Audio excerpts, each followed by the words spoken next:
एक बुजुर्ग औरत मर गई। यमराज लेने आए। औरत ने यमराज से पूछा, आप मुझे स्वर्ग ले जाएंगे या नरक? यमराज बोले, दोनों में से कहीं नहीं।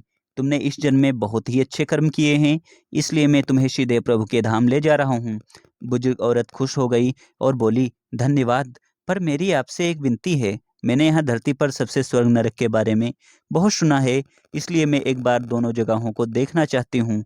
यमराज बोले, तुम्हारे कर्म अच्छे हैं, इसलिए मैं तुम्हारी यह इच्छा पूरी करता हूँ। चलो हम स्वर्ग और नरक के रास्ते से होते हुए प्रभु के धाम चलेंगे। दोनों चल पड़े। सबसे पहले नरक आया। नरक में बुजुर्ग औरत ने जोर जोर से लोगों के रोने की आवाज़ सुनी। वहाँ नरक में सभी लोग दुबले पतले और बीमार दिखाई दे रहे थे। औरत ने एक आदमी से पूछा, यहाँ आप सब लोगों की ऐसी हालत क्यों है?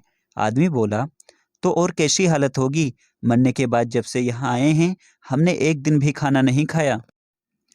भूख से हमारी आत्माएं तड़प रही हैं। बुजुर्ग औरत की नज़र एक विशाल पतीले पर पड़ी, जो कि लोगों के कद से करीब 100 फीट ऊंचा होगा। उस पतीले के ऊपर एक विशाल चम्मच लटका हुआ था।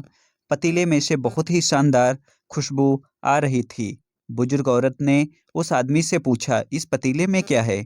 आदमी मायूस होकर बोला, ये पतीला बहुत ही स्वादिष्ट खीर से हर समय भरा रहता है। बुजुर्ग औरत ने हैरानी से पूछा, इसमें खीर है? तो आप लोग पेट भर के ये खीर खाते क्यों नहीं? भूख से क्यों तड़प रहे हैं? आदमी रो रो कर बोलने लगा, कैसे खाएं? ये पतीला 100 फीट ऊंचा है। हम में से कोई भी उस पतीले तक नहीं पहुंच पाता। यह सुन बुजुर्ग औरत को उन पर तरस आ गया। सोचने लगी, बेचारे खीर का पतीला होते हुए भी भूख से बेहाल हैं। शायद ईश्वर ने इन्हें यही दंड दिया होगा। अब यमराज बुजुर्ग औरत से बोले, चलो हमें देर हो रही है। दोनों चल पड़े। कुछ दूर चलने पर स्वर्ग आया। वहां पर बुजुर्ग औरत को सबके हंसने और खिलखिलाने की आवाज सुनाई दी। सब लोग बहुत खुश दिखाई दे रहे थे। उनको खुश देखकर बुजुर्ग औरत भी बहुत खुश हो गई। पर वहां स्वर्ग में भी बुजुर्ग औरत की नज़र वैसे ही 100 फीट ऊंचे पतीले पर पड़ी जैसा नरक में था। उसके ऊपर भी वैसा ही चम्मच रखा हुआ था। बुजुर्ग औरत ने वहां लोगों से पूछा, इस पतीले में क्या है? स्वर्ग के लोग बोले, इसमें बहुत ही स्वादिष्ट खीर है। बुजुर्ग औरत हैरान हो गई और उनसे बोली, पर यह पतीला तो 100 फीट ऊंचा है। आप लोग तो इस तक पहुंच ही नहीं पाते होंगे। उस हिसाब से तो आप लोगों को खाना मिलता ही नहीं होगा। आप लोग भूख से बेहाल होंगे। पर मुझे तो आप सब बहुत खुश लग रहे हो। ऐसा कैसे? इनमें से एक व्यक्ति बोला, हम सब लोग तो इस पतीले में से पेट भरकर खीर खाते हैं। औरत बोली, पर कैसे? पतीला तो बहुत ऊंचा है। व्यक्ति बोला, तो क्या हो गया, पतीला ऊंचा है तो? यहाँ पर कितने सारे पेड़ हैं।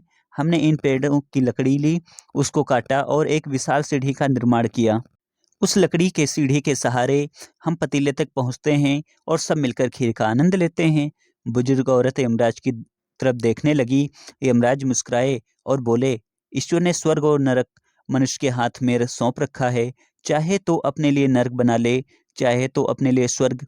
ईश्वर ने सबको एक समान हालातों में डाला है। उसके लिए उसके सभी बच्चे समान हैं। वह किसी से भेदभाव नहीं करता। वहाँ नरक में भी पेड़ पौधे सब थे, पर वहाँ लोग खुद ही आलसी हैं। उन्हें खीर हाथ में ही चाहिए। वह कोई कर्म चाहते, कोई मेहनत नहीं करना चाहते, इसलिए भूख से बेहाल हैं। क्योंकि यही तो ईश्वर की बनाई इस दुनिया का नियम है। जो कर्म करेगा, मेहनत करेगा, उसी को मीठा फल खाने को मिलेगा। स्वर्ग के सपने छोड़ दो, नरक का डर छोड़ दो। बस आपकी वजह से किसी का दिल ना दुखे, इतना सोचो और बाकी सब कुदरत पर छोड़ दो।